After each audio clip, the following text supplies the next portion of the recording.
Streaming from Oklahoma's own digital studio, this is Stephen Nehrenz with This Week in Weather. Hey everyone, meteorologist Stephen Nehrenz here, coming to you from our brand new News on 6 digital studio. And we're trying something a little bit different here, and you're going to see a little bit more of this as we kind of go along. This is going to give us, our weather team, a little bit more of a chance to go a little bit more in depth with our weekend weather, and also, you know, as we have time, kind of look back at some of our historical weather events as well. Specifically today, I'm going to show you some of that here in just a minute. But again, we're going to kind of use this space as a way to, give you the update on the forecast, but maybe spend a little bit more time than we'd be able to do on air when we've got kind of a strict time limit. This will give us a little bit more time to go slightly more in depth, kind of explain not only the forecast, but kind of why the forecast is trending the way it's going, a little bit more of kind of the nitty gritty of our weather over the next several days. So, this will kind of fluctuate as we go along. We get a little bit more used to it, and as we go along, we'll try to maybe have some more interactive features and things like that. But we appreciate you joining us for this and joining me for our first look at your week in weather. Now, as I start off here, I am going to start kind of on a historical perspective, because as we start this off, we have reached the 1-year anniversary of a very significant tornado event that we had 1 year ago, the Barnsdall tornado. 1 year ago, that EF-4 tornado that ripped through Osage County. And of course, it's one that folks around here will never ever forget. One of the worst tornadoes that we've had, in years, if not decades, in green country. And a reminder about what that tornado did. Was on the ground for 45 minutes. An EF-4 tornado, of course, the heart of it, the worst of it as far as damage perspective, that EF-4 rating was when it hit the town of Barnsdall, on the ground for almost 41 miles, pretty much nonstop. That maximum width, it reached almost a mile wide. Again, it was one that was hard to ever forget, with maximum winds of 170 to 180 miles an hour. And of course, the sights of it, very, very hard to ever forget. This is a look from Tyler Dahl's video. This was, just amazing, right? Amazing in a very difficult way to see. That tornado, like I said, that was just powerful. And this was kind of a picture that we showed at times when after the fact, when we looked back and kind of reviewed what the Barnsdall tornado did. And you see that still frame kind of through the lightning shots, that horizontal vortex tube going around the tornado, which is something that we always see really in the most violent of tornadoes. So again, bring this up because unfortunately it's one that will live in folks' hearts and minds for a long, long time. It's been 1 year since that devastating tornado that moved through Osage County, specifically through Barnsdall. Of course, we bring that up, for the anniversary, but also because it's May, right? So we know what kind of severe weather we can have this time of year, and how much rain can we get this time of year. As you know, we can get a lot of that too. And backtrack just a little bit more back to, from a historical perspective now to this year. That was last year, this is this year. You know how wet our April was. We just had a record wettest April on record here in Tulsa, and those records go back about 120 years as far as reliable data for Tulsa specifically. Essentially in 11 inches of rain. We were just, a couple raindrops shy of 11 inches of rain in April in Tulsa. The previous wettest April on record was 2017, and no surprise that got rid of our drought conditions that we had lingering in green country. This is where we were stood even at the 1st of April, so barely a month ago, and where we stand now, the drought is gone. I point this out particularly for areas northwest of Tulsa. Pawnee County, Osage County, up into southeast Kansas. Some of you folks have had kind of a much more long-term drought compared to some other areas in green country where the drought has kind of come and gone at times over the last few years. Our northwestern counties, it's been a much more prolonged drought, and we've seen that in water levels, our lake levels in particular, right? Especially Lake Skytook, where it's been below normal for years, and now it's above normal for the first time in years. But needless to say, drought conditions have really exited the area. Typically, our wettest months of the year are often May and June, so we'll see if that follows suit after how incredibly wet April was. As As far as our tornadoes this year, we're running above normal on that as well. As you're well aware, it's already been a pretty active spring. You can see the number of tornadoes we've had county by county on our side of the state, and then statewide. There's already been, as of this moment, these numbers can always change a little bit, but as of this moment, 35 tornadoes in total already in Oklahoma, which for up to this point, through early May, is ahead of schedule. So, of course, we would like to maybe slow that trend down a little bit. There's a possibility that we might. From a severe weather standpoint, as far as what the jet stream is doing, is the typical severe weather setup we normally have in early May. We haven't exactly had that over the last few days. That may linger for a little bit while longer, and I'll explain why in just a second. But just kind of giving you a setup of where we are now as we head into kind of typically the busiest part of spring. And again, breaking down a little bit more the kind of things that we deal with when we talk about severe weather and wanting folks to be safe in severe weather and understanding what some of our biggest issues are with injuries and fatalities with severe weather. Now, these are statistics that you often see us update, but I continue to point this out because we've unfortunately had several fatalities already this year in Oklahoma.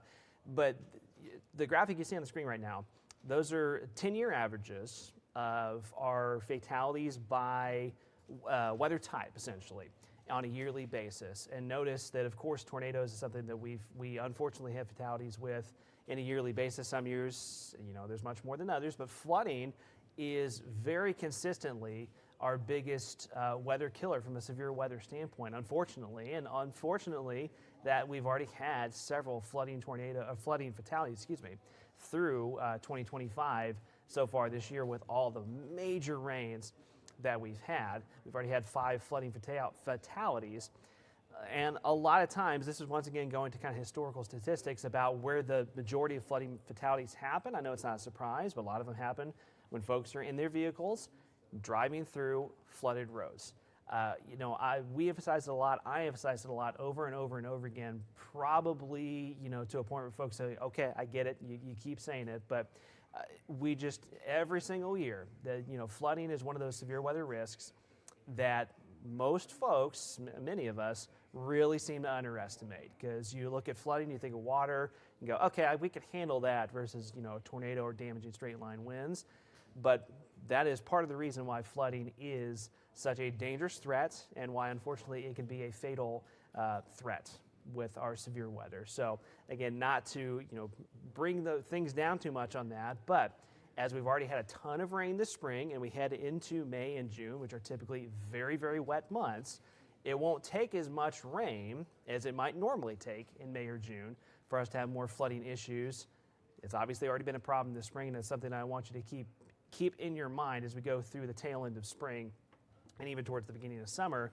We really, really, really want you to be prepared and understanding of flooding threats that we can have around here. Obviously, lake levels are extremely high in most spots. So, as you plan ahead for the upcoming Mother's Day weekend, we'll get to that Mother's Day forecast, the weekend forecast here in just a few minutes. Lake levels, obviously quite elevated. You can see on the screen which ones are way up there, to say the least. Lake Keystone, almost 15 feet above normal. Fort Gibson, about 18 feet above normal at the time of this recording here. And then you see Skytook Lake, over 5 feet above normal. Skytook Lake, this is the first time I had to have to look back at the exact stats, but I mean somewhere in 2 to 3 years since Skytook has even been back to normal as far as those lake levels go. 5 feet above is pretty significant for Lake Skytook. So I point that out and point that all these lake levels out. If you head to the lake this weekend, obviously you always want to be careful out on the water, but particularly when we go from kind of drastic rises in lake levels, there can often be debris floating around in the water, or maybe you're going into areas that normally aren't covered in water that look like they're totally safe to be in your boat, but there may be tree limbs and other things under the surface, under the water, that you may not be aware of. So another reason, just be very safe as you head into the Mother's Day week, and really as we head into the end of the spring, into the summer, it's always worth monitoring. Okay. Now, there was a lot of kind of historical perspective and kind of where we've been here, but it kind of really, lines us up for where we're going. This week, we have had this upper level air pattern that is not very typical for the beginning of May. And you see that on your screen here, and it's kind of a peculiar look, I know. So we've had essentially two areas of low pressure, upper level lows, on either side of Oklahoma for the last few days. One kind of coming out of the Rockies, one across the Midwest and into kind of the Great Lakes region, an upper level ridge in between. It's called an omega block pattern. If you can't really pick it out why, here's another way of putting it. This is why. That's the Greek letter omega. That's essentially the shape that this makes as far as that jet stream flow here. And that upper level ridge in between those two upper level lows kind of blocks them and keeps them from moving all that much.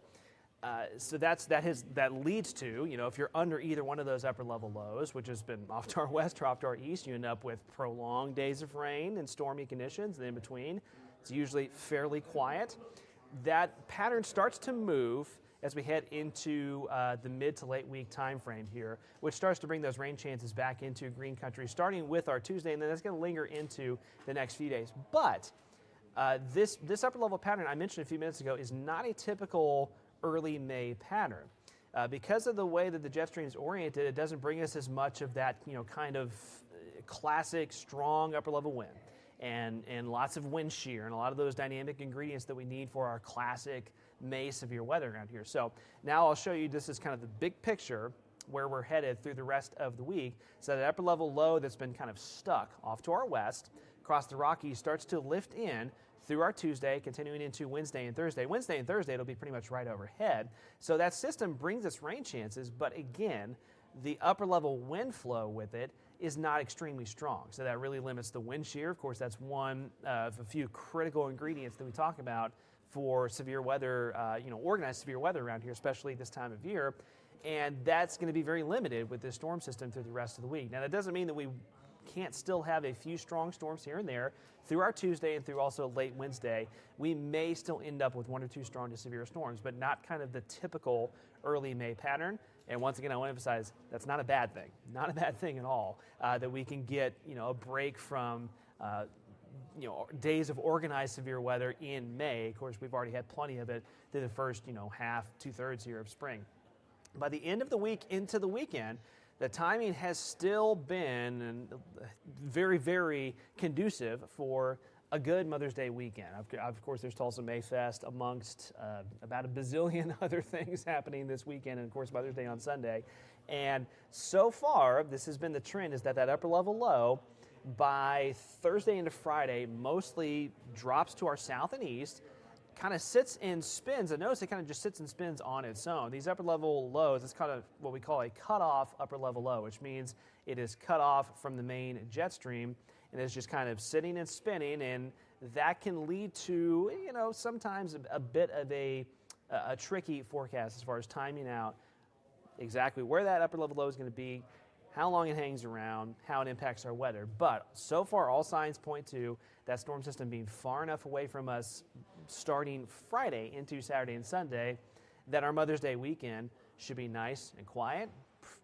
Rain chances moving away. Obviously no severe weather threats with that setup, and then some nice comfortable temperatures on the backside of that upper level storm system. And then we head into next week, and this will get further down the line. Of course, something that we'll be monitoring in the days ahead. This gets us about a week down the line into the middle of next week, heading into middle of May. You start to see that upper level low, upper level troughs building back into the western United States. That's a stronger upper level jet stream flow. That is a little bit more of a typical May jet stream setup. So we get another week or so down the line. More than likely, we start tracking storm chances and severe weather threats across western Oklahoma, western Texas, western Kansas that may eventually impact us as we head into the heart of May, which, once again, as you know, is not a surprising thing at all. All the more reason for us to enjoy really the lack of organized severe weather. So again, through the next few days, through the rest of our Tuesday, not entirely impossible that we could have a strong thunderstorm or two across southeastern Oklahoma, some hail and wind possible.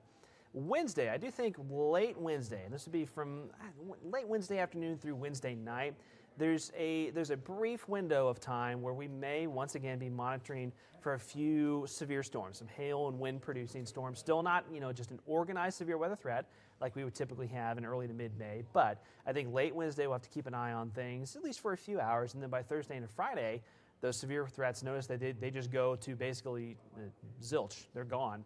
And through Mother's Day weekend, talk about great timing to line that up for whatever your outdoor plans are through Friday, Saturday, and Mother's Day Sunday. Severe weather threats pretty much exit the area. So just kind of a glance at how this looks on Future View, just to give you an idea of how our rain chances will continue to progress. I think through Tuesday afternoon into Tuesday evening, widespread rains will continue to spread off to the north and east.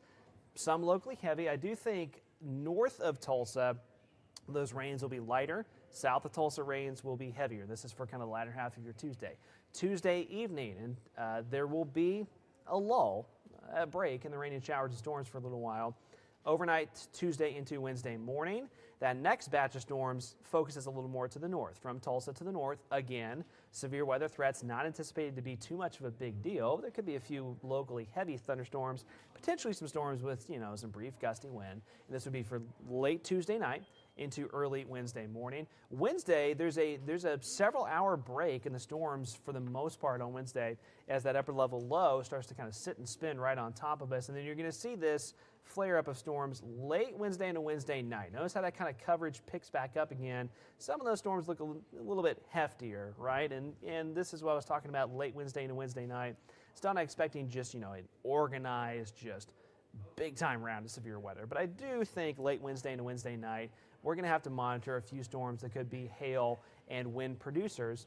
We get into Thursday. This is when I was showing you that on the kind of the wider view, the big picture.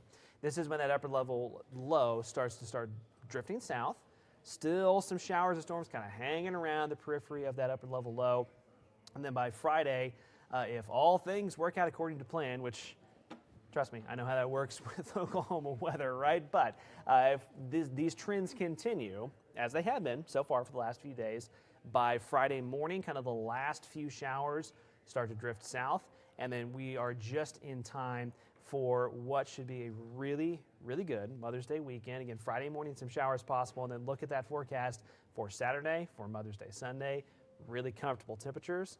Some sunshine, fairly light winds, comfortable humidity. I mean, about as good of a setup as we could hope for any weekend this time of year, but particularly for Mother's Day weekend, there are already, I know, will be some kind of early high school graduations, Tulsa Mayfest, amongst many, many, many other things happening Friday, Saturday, and Sunday. And it does look like that we are set up for some just really spectacular weather for Mother's Day weekend. So very happy to see that after all the active weather that we've had and all the unsettled weather that we're going to be dealing with for the next few days. I do think that all things are still trending very nicely for our upcoming Mother's Day weekend. So again, that's kind of a little bit more of a in-depth breakdown of our week ahead in weather.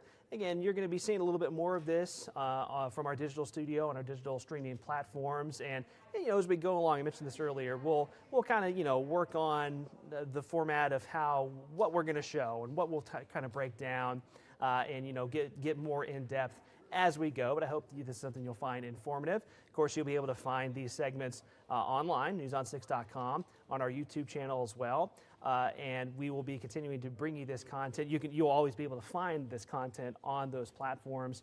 And again, we will be continuing to bring you this on a weekly basis, and maybe more of that as we head down the line. So thanks for joining us here from the News on 6 Digital Studio. Hope you have a great day.